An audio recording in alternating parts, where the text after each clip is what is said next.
So our goal in AP Stats is that we're going to conduct some sort of an experiment like you've been doing. You've been conducting experiments with yourself, mostly kind of creepy, but it is what it is. So you've been conducting experiments to get data, and now you're going to take this data and you're going to do some sort of an analysis with it. You want to somehow put it in a graph or some sort of something to look at, and then you want to make some sort of a connection after that. Like, because I got this data, I now know that blue M&Ms happen most often. We want to be able to confidently say that. Okay, so last week we discussed categorical and quantitative. That's something you can't forget. We were on the bottom of page 2, working on a marginal analysis, marginal and conditional distribution, and I swear we're just going to let it go for now, partially because I just don't want to, and partially because I don't want to right now because I don't feel like you know enough other vocab terms in here yet, and partially because there's so many more bigger things we need to hit on right now. So we're gonna table that cell phone thing till later. Okay, so we're going to go to the next page. Where did I put my thing? Okay. So let me go ahead and pass this out to you before I forget. More handouts. Always. In fact, today we can fold. Does this fall under workshop notes or other? I would put this in notes. In fact, this one's probably going to be so important for a while, I might put it in the very front near the formula. Wait. So We're going to cut today. So today's main goal is to cut, and to do so well. I mean, if you're going to cut, you might as well. Whoa. Hey. That's the acronym we're going to use for what we're going to learn today. LOL is an acronym. It's just an acronym. It's just an acronym. Okay, so all the colors. So we were talking about last week ways to display. We'll get to it. Yeah, but we'll get to it. You know I have it in the drawers, but we'll get to how to cut it and everything in a second. Okay, so we were discussing ways to display categorical data last time, and that's when we talked about specifically pie chart, a bar graph, and a two-way table. Okay, so Kinsey didn't mean to, and I can pick on her, so I'm going to pick on her. So yesterday, she was supposed to label each variable, or each thing, like, is this a categorical variable or quantitative? That way I would know, she would know what kind of display to use. Because if it's categorical, she needs to pick one of these, whereas if it's quantitative, she's going to pick one of the types of displays we talk about today. Quantitative seems to be what we deal with mostly in discrete, but you would be surprised at how many can't tell the difference between the two. We're not discrete. Whatever. AP Stats, whatever you're in. This class here now. Did you start recording? Yes. It tells you at the bottom. Okay, so there are 3 different types that we're going to talk about today, which is not even true. There are 2 more I want to mention. The first type of display we're going to talk about is a stem plot. A stem plot. And we're going to actually look at an example of what that looks like in just a second. Okay, and with a stem plot, the important thing to know is that it displays distributions of quantitative data, and these graphs work best for small numbers of observations that are all greater than 0. So if we're doing some sort of a, measurement thing, if we're doing temperature, we could maybe get a negative degrees or a negative reading. So we would not want to do a stem plot because a stem plot needs to be all positive. All positive.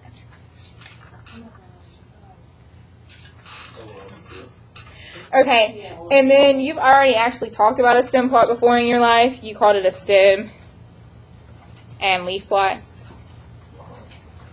Oh, I just had PTSD during that. Steve? Yeah. Steam, yes I did. Let me see, steam. Stem and leaf plot. Steam, that's why you can't write in pen. Yeah, so it might say like 1, 7, 8, 9, 2, 3, and then 3, 4. So really that's standing for 17, 18, 19, 23, and 34. Oh. Yeah. You've done this, you've read something like that. And eventually, like, this seems kind of useful, maybe. I like stem and leaf plots. We use those a lot. We also use histograms and dot plots, but let me finish what I have to say. Lord, I got ADHD so bad sometimes. And he's got it too, and whew. Okay, so things I wanted to add. I ran it on my notes. Okay. There's something cool we can do with a stem plot. Well, there's two cool things. A stem plot. The first cool thing you can do is that you can split stems into two. And then I like even was more specific with myself. One with leaves 0 through 4, and the other would have leaves 5 through 9, and other with 5 through 9. For instance, I might have 1, 5, 1, 0, 1, 3. I didn't put it in order. 1, 2, 1, 6, 1, 7. My gosh, I have a lot going with the ones. It might be a good idea to do the 0, 2, 3 down here, and then the 1, 5, 6, 7 here. So you can split them in half. You're allowed to split your stems. When you split your stems, it doubles. So I put my list. My list was 1, 5, 0. I didn't put them in order. It should have been 1, 0, 3 or 1, 2, 3, 5, 6, 7, right? And I split it in half. I put the lower ones in one stem. I put the higher ones in a separate stem. So I split the stem. So, and that seems silly, but it might help. And if you do it, it actually doubles your number of stems. So in my fake example, I had one stem, but once I split it, I ended up with 2 stems. So it's going to double your number of stems. Okay, and then I'm out of room to write things, and you can add this or not, or just hear it, and maybe it'll stick. Stem plots are great when you want to compare two related distributions. They're great for comparisons, because if you put them back to back, they might actually look similar, and you'd say, oh, they both have this in common. So stem plots are great for comparisons. Okay, stem plots seem great, but they also seem kind of like what an elementary school kid would do. So it's not really my go-to. I really like histograms. A histogram really looks just like a bar graph, except we actually let the bars touch. If we read it, it says the graph shows the distribution of counts or percents among the values of a single quantitative variable. So that's the only issue with a histogram is it might say 30, like 30, and they're meaning observations. Or something might say 30 and they mean 30%. So you actually have to, my God, read in math class and pay attention to what it says. And then the other issue with a histogram is kind of what we were talking about on Friday, about how I can skew things to look a certain way so you can believe certain things. So if you don't draw your histogram, if your bins are not around the same size, the same width, it can look misleading, because if I draw this one like this, it makes that third one look really important, and it's not. So we've got to make sure our bins or our classes, they have to be of equal width. In fact, I'll highlight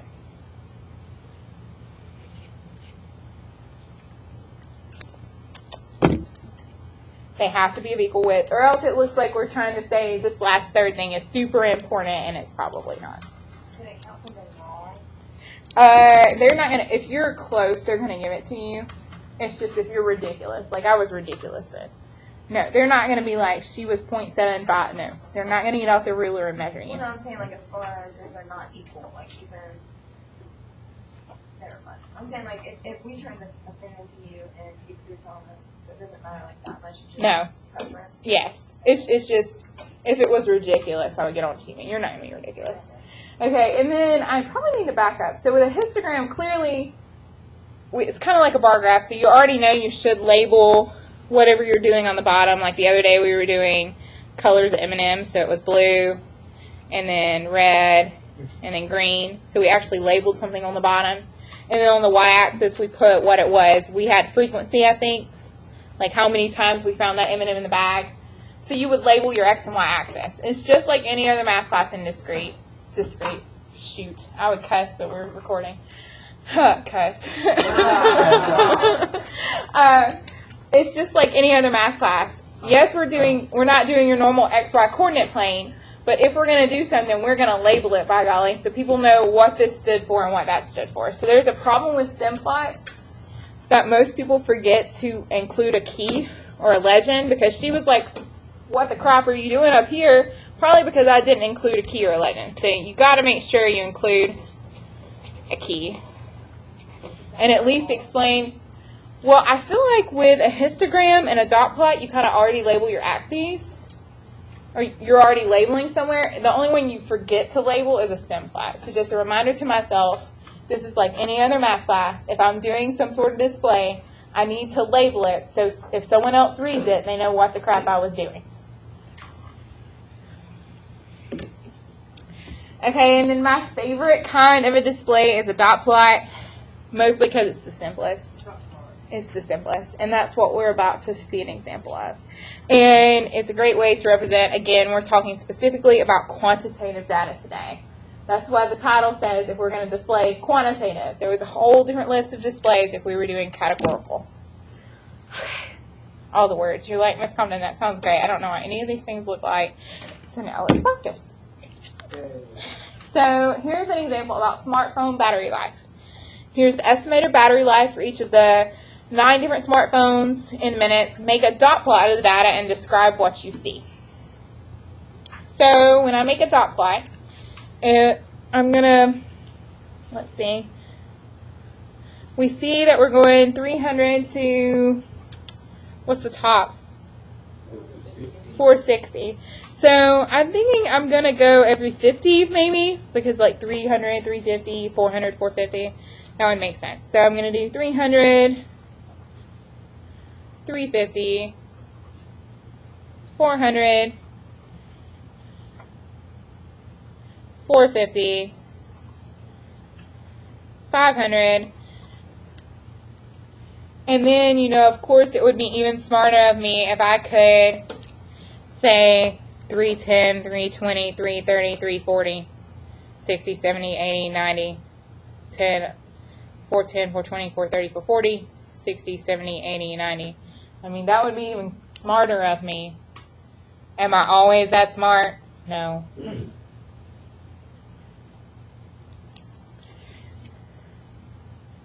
Okay, and I'm just going to dot it because I can. You don't actually have to draw this side. I just like to. Okay, so the 300, the 350, the 4, the 450, the things I put on the bottom down here, what are they supposed to represent? Minutes. Okay, so I'm going to say battery life in minutes.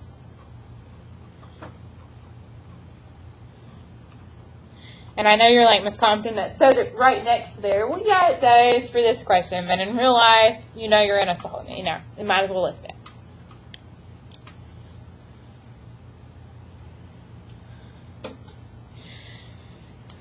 Okay, and then what I'm actually going to put, when I put an X, that means I've noted it. So I see Apple iPhone, that's 300. 385, that's going to be right in here. 300 again, I put it on top of that one because I've already done it once. 360, I put an X there. 330, I put an X there. I like to do X's. Obviously, with the word dot plot, you assume that they originally started with just dots. I like X's. I feel like people can read them a little easier. 360, I put that there. 330, I put that there. 300, I put that here, and then 460, I put that here. Now, on the actual AP Stats test, do I really think they're going to make you make your own display like this? Possibly. Are we eventually going to learn how to make similar displays using our graphic calculator? Of course we are.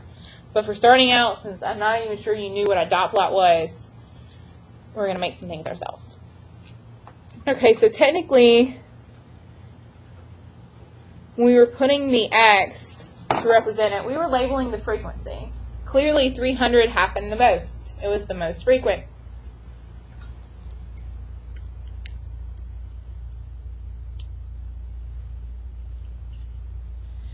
And then the problem was really nice because they told us all the answers, but in real life they're not going to tell you what to do. So how did we know to do a dot plot? Besides, I get the directions said so, but God is not that nice. The directions will not always say so. So why did we know to do a dot plot? Here are the questions I asked myself. I asked, you could read, what is the variable? So in this situation, what was the variable? Battery life.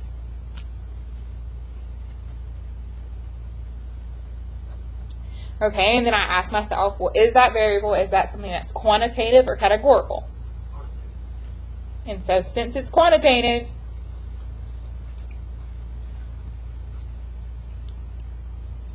and I guess really that's the second question I asked myself. Why did I put it there?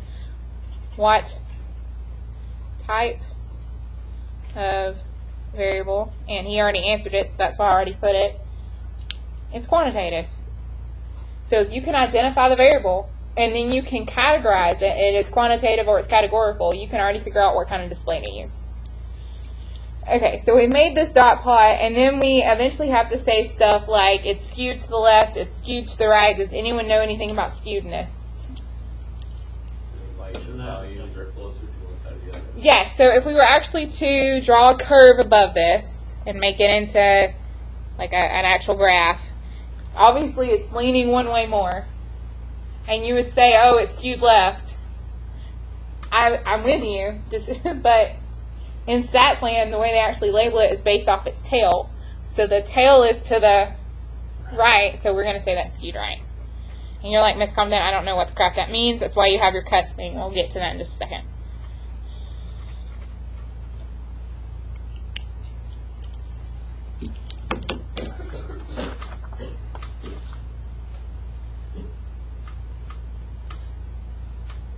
Quantitative is like when it's numbers.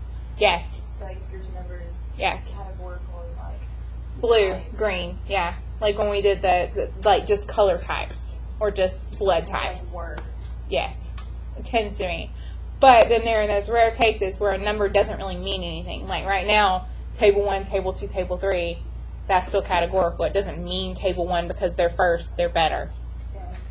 So there occasionally is a debate, but yes, you're correct. Okay, so then we get to this next example, and we're supposed to draw a histogram. So histogram, again, it's kind of like, it's not kind of like, it's just like what you've already done with like a box plot. Words, English.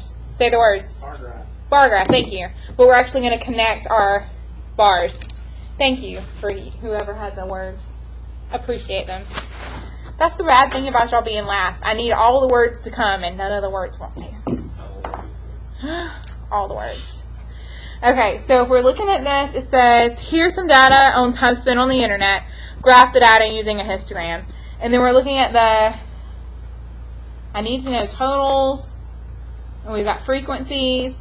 That's the only problem with a histogram is that it's a little more work. So I'm going to need to add stuff up. I know that this 7, 14, 15, 16, 17, 18, 19, 20. I know there are 20 here.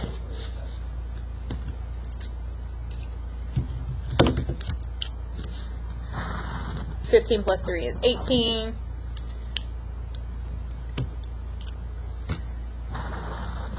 (14).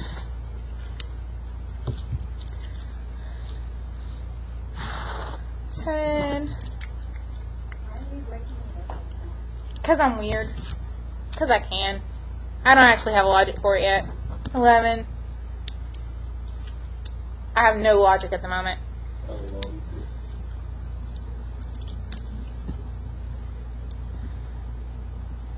Well, I am going to have logic, but I'm not going to tell you that yet.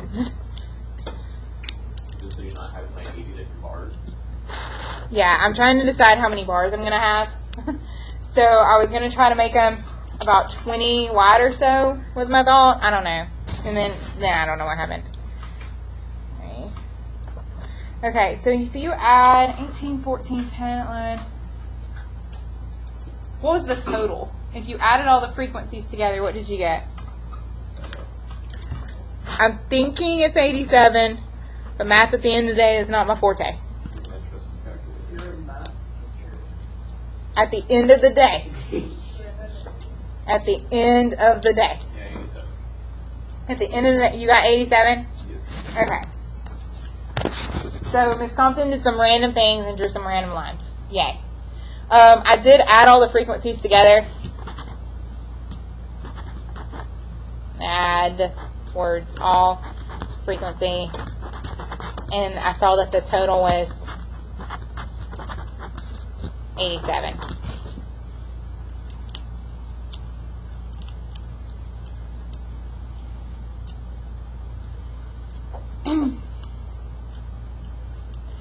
Okay, and then what do the numbers here are time on the internet, right? So I think I'm going to count because, guys, at first it ended up being by tens, but then it started being a little higher than that. Like it jumped from 180 to 210 and then 270 to 300, 300, 360. So I think I'm going to count by 50s. So I think I'm going to do 50, 100, 150, 200, 250, 300, and then sadly my 350 is off the page because I stayed. I need to redo that then.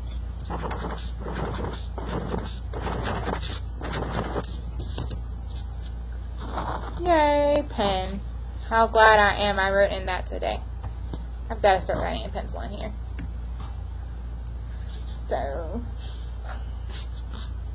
50, 100, 150, 200, 250, 300, 350, and then at the end we'll say score. Okay, so we're going to pretend, because you love Miss Compton, and it is the end of the day, that I actually spaced those as evenly as I could, although as Olivia pointed out, if we're not exactly 100% exact, are they going to count off? No, we just need to try to do our best, and I swear I am. I swear I am. So on the bottom, we're putting the time on the internet, and it's in minutes. And then over here, we're putting the frequency.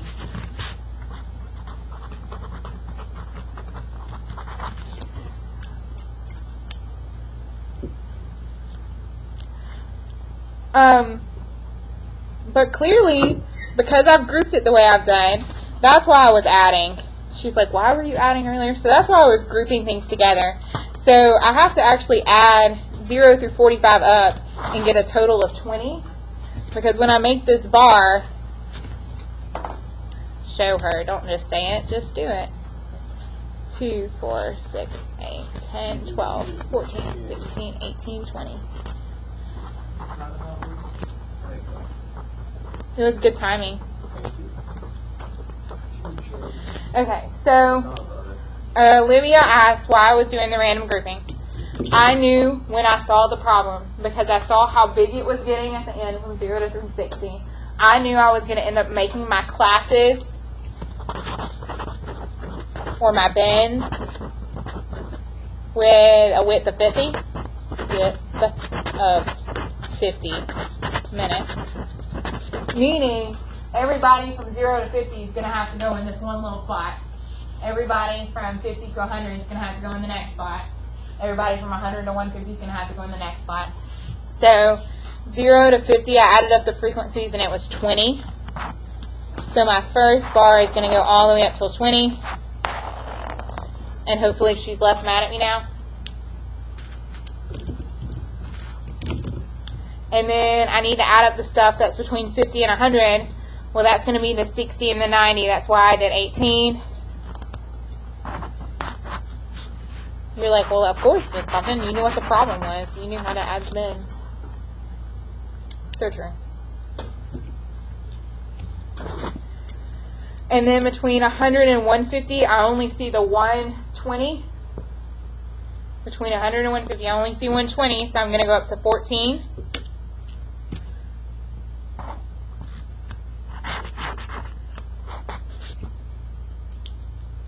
Between 150 and 200, I only have 180, so I'm just going to go up 10.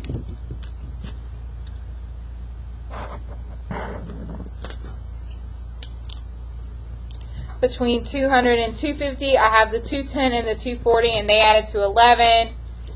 So that's when I'm going to go up to 11.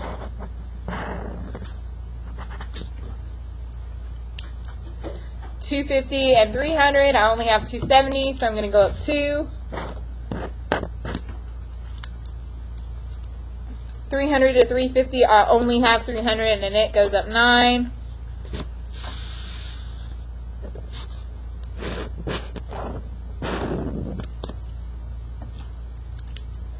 And then between 350 and 400, I only have 360, and it goes up 3. Okay, are there, besides, she wanted to know why on earth I was subdividing it the way I was to begin with.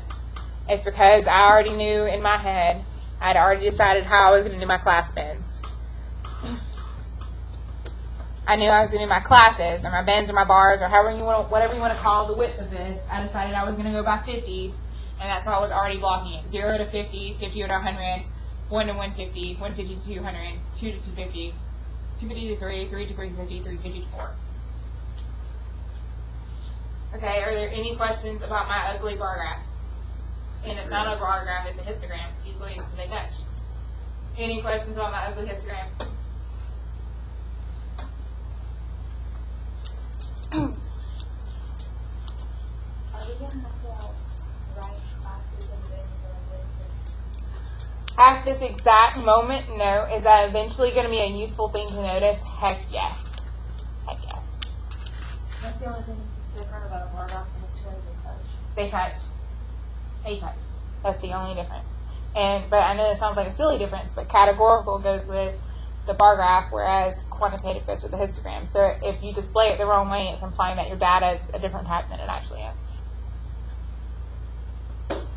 Okay, and then I was going to mention, so we listed 3 things today: a stem plot, a histogram, and a dot plot. We saw an example of a dot plot, an example of a histogram, and we kind of discussed an example of a stem plot. Again, it's not my go-to, but if I need to, I can. I also want to mention that there are 2 other kinds. So back at the top, I'm going to list 2 more kinds. If you want to read about them in your textbook, you can. I swear eventually when we need them, we will discuss them. Just want to throw that out there. Don't you think our list is completely complete? Something called an ogive, and there's something called a time plot. So that there are more options. There's an ogive or a time plot. You're like Miss Compton, all the things. Okay, so right here is where we're going to pause in our notes, and we're going to go to our cute little handout. It's about cussing. So I need you to fold it. I want it to actually spell cuss on the front.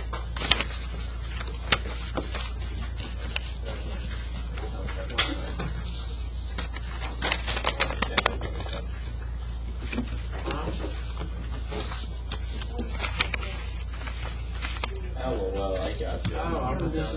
Wow. Okay, so what we're going to do is we're going to learn how to cuss. So when we make a graph, whatever kind of graph it is, we have to be able to describe it, and we have to be able to describe it using good statistical words. And the good acronym to remember what you're supposed to do when you're describing a graph is cuss. So today we are cussing. You're cussing. We're cussing. All the way. Okay, so there are some parts of cussing that you've not done yet. And then we're going to do, I have a practice thing for you that you can do with your group where you just look at a graph and you describe it. You describe it using this cuss acronym. Okay.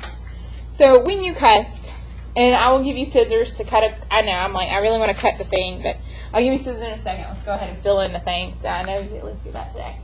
And so when you cuss, when we look at a graph, whatever kind of graph it is, we want to know about the center, the unusual features, the shape, and the spread of the graph. That's what cuss is. Center, unusual features, shape, and spread. Okay, so when you cuss, the C is for the center. And there are lots of different ways to decide the center of a graph. And you've heard all 3 terms before. Mean, median, mode. You know that which one are we going to use least often? mode. We rarely ever use mode in life. Unless, like the other day when we had our super skewed graph where the blue M&Ms were kicking butt, then we might have used mode. But more than likely, no. We're probably going to use the mean or the median.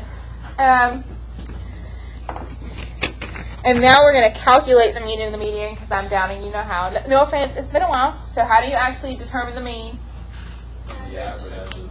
Okay, so let's average 2, 3, 4, 6, 8, 20. I need to know the mean.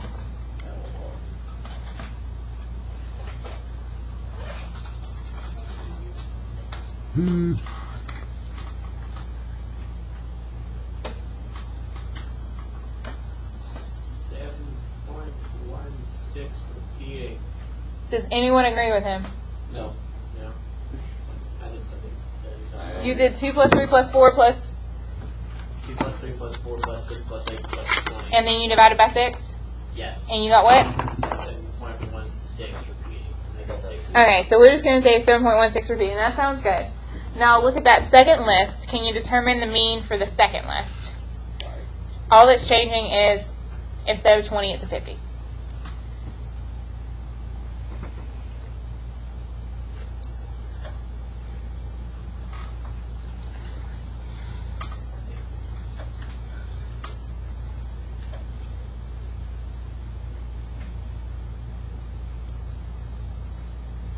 Somebody? Bueller? What?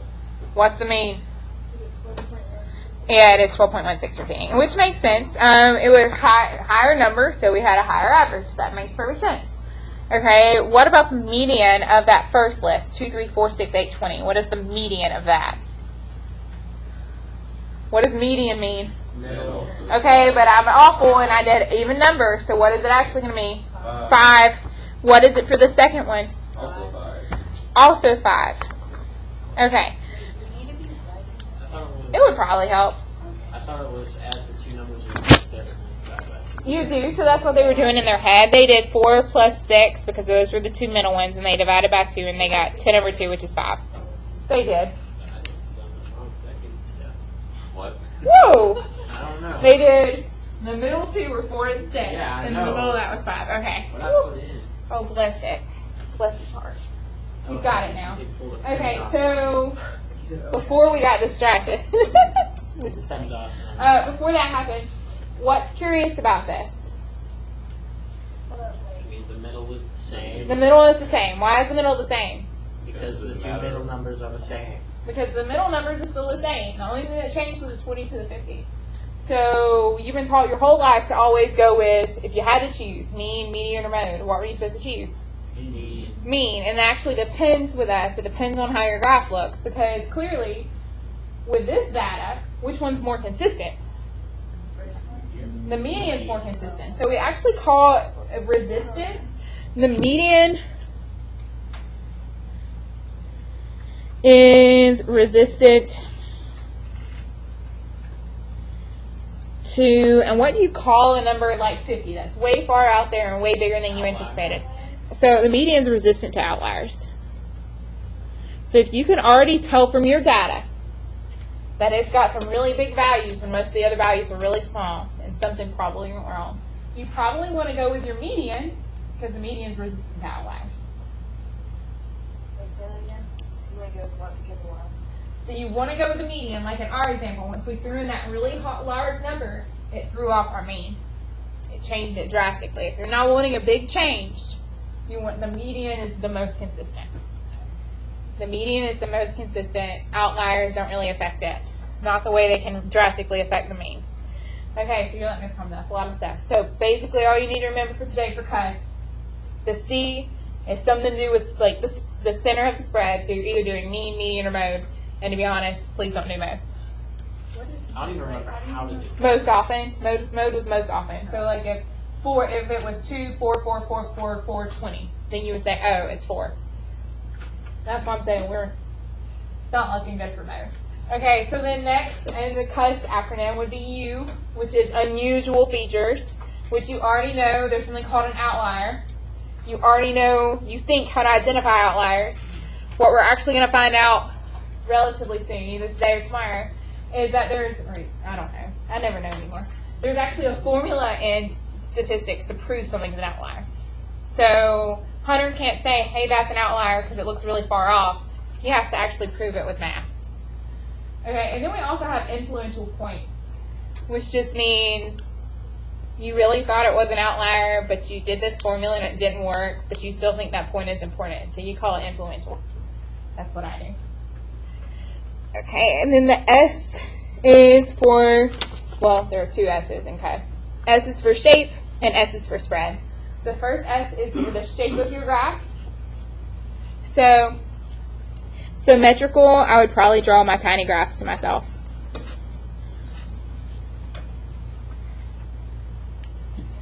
So a symmetrical graph actually looks like what you've heard of, something called the bell curve, where it looks so pretty. Looks pretty even on the left and on the right, like a beautiful mountain.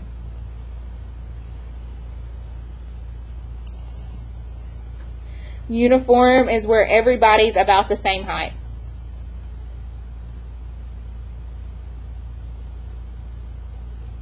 Skewed left is the opposite of what you think. Skewed left actually means the tail is to the left, so the majority of the graph is to the right.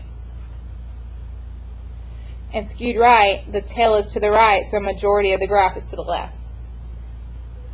So if I were you, I would circle those two. Because if you're going to mess it up, you're going to call something skewed left when it's really skewed right. Okay, so we did see US, and we're on the last S, which is not a formula we've discussed today, but you've discussed it in your other math classes at some point in your life. The other S is for the spread of our data. For instance, the spread of our data was from 0 to 400. If we were just going to describe the, what's the word? Frequency. Variability. We did mean, median, mode. What was the other thing you used to talk about? Range. So you might mention, if you're super bored, you could mention the range of the data. But this is an actual math class. So just highest from lowest, that's not very good. You're probably going to actually figure out the variability. And when we say spread, we're not meaning like on a sandwich. What we're actually trying to figure out, like if the true middle is 12.16, like it was in our second example, then how far away is each of these points from 12.16? So that's what we actually calculate when we calculate the spread and the variability. We're trying to figure out how far away our data actually is from that true mean. That's what the variability is going to be in the spread. Okay, so we're going to CUS, but I do love you, and my God, the time just gets away from me. So at the beginning of class tomorrow, you're going to CUS with your group because I have a worksheet. You're going to do it quickly where you just look at a graph and using the CUS acronym, you analyze it. Okay. I like cussing too, but not when we're on YouTube.